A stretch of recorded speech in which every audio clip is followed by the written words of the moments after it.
Why is your windshield larger than your rearview mirror? Hey, it helps to know what's up ahead. Now, I have been with presidents, I have been with prime ministers, I've been with executives from Fortune 100 companies, and most of them will tell you that the future is unpredictable, which is total hogwash.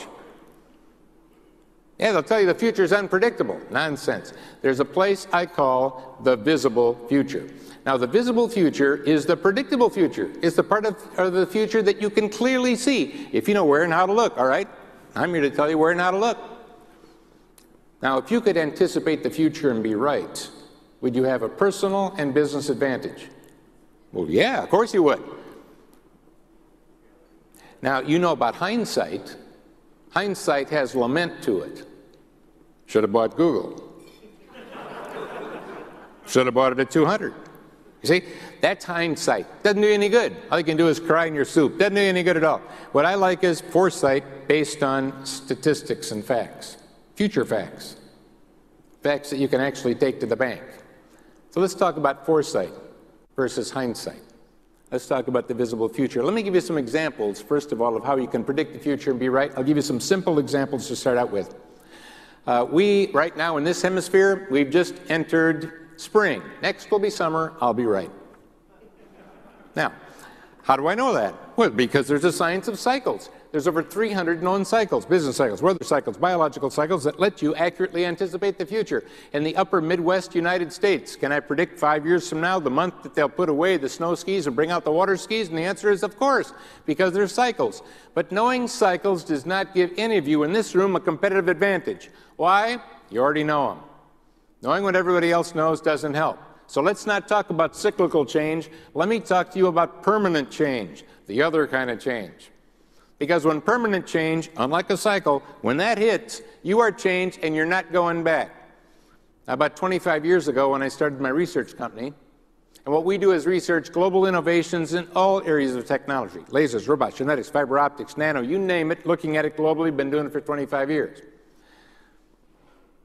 And of course, when we started doing all that, what did I find? Wow, there's a lot of stuff out there. I had to make sense out of it. I had to organize it somehow.